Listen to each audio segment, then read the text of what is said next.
একাদশীর সকালেই হাড় হিমকাণ্ড। রাস্তার ধারে পড়ে এক অজ্ঞাত পরিচয় যুবকের গলায় নলি কাটা রক্তাক্ত মৃতদেহ। মৃতদেহের সামনেই পড়ে রয়েছে মদের বোতল, ঠান্ডা পানীয় ও জলের বোতল। চাঞ্চল্যকর ঘটনাটি ঘটেছে দক্ষিণ চব্বিশ পরগনার বারুইপুরে। মদের আসরে ডেকে নিয়ে গিয়ে কি খুন, তেমনই মনে করছে স্থানীয় বাসিন্দারা ও পুলিশ। ঘটনা তদন্ত শুরু হয়েছে। বৃহস্পতিবার দশমীতে বিভিন্ন জায়গায় দেবী দুর্গার বিসর্জন পর্ব চলছে। শুক্রবারও চলবে নিরঞ্জন পর্ব। এদিন সকালে বারুইপুর পূর্বে বেগমপুর গ্রাম পঞ্চায়েত 60 কলোনি এলাকার বাসিন্দারা রাস্তায় বেরিয়ে আতঙ্কিত হয়ে পড়েন। কাঠের ব্রিজের কাছেই রাস্তার ধারে পড়ে থাকতে দেখা যায় এক অজ্ঞাত পরিচয় যুবকের রক্তাক্ত মৃতদেহ, গলার নলি কাটা। মৃতদেহের অদূরেই পাওয়া যায় মদের বোতল, ঠান্ডা পানীয় ও জলের বোতল।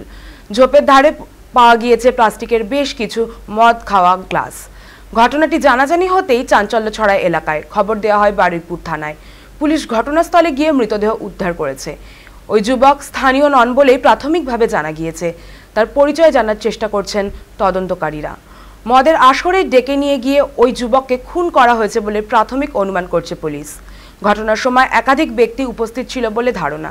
স্থানীয়দের অভিযোগ, অন্ধকার নামলেই ওই এলাকায় মদের আসর বসে। সাধারণ মানুষজন প্রতিবাদ করলে হুমকিও দেওয়া হয়। রাস্তার মধ্যে ছড়িয়ে ছিটিয়ে রাখা হয় ভাঙা মদের বোতলের কাজ। প্রায় নিত্যদিন ওই এলাকায় অসামাজিক কাজকর্ম হয় বলে অভিযোগ। এদিনের এই ঘটনায় আতঙ্কিত এলাকার সাধারণ মানুষ।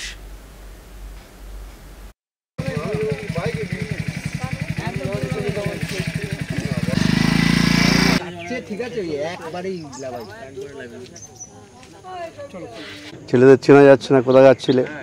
এই রাস্তায় রাত দিন অ্যান্টিসোশাল সব ছেলেরা আসে, মদ পথ খায়, কেউ হুটতাল করে। এইগুলো না বন্ধ হলে এই রাস্তা পরবর্তীকালে আমাদের চলাফেরা প্রবলেম হয়ে যায়। এই সকালে এসে দেখছি একজন মার্ডার হয়ে পড়ে আছে, গলা কেটে একদম বলপেট্টু ঝুলানো আছে, আর রাস্তার উপরেই ফেলে পড়ে আছে।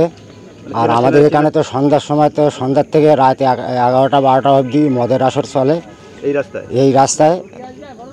আর বলতে গেলেই মানে সে একদম উল্টোপাল্টা কথাবার্তা বলে, আর মদ ফদ খেয়ে আর সে মদের বোতল সব ভেঙে চড়ে একদম রাস্তার উপরে ফেলে দিয়ে যায়।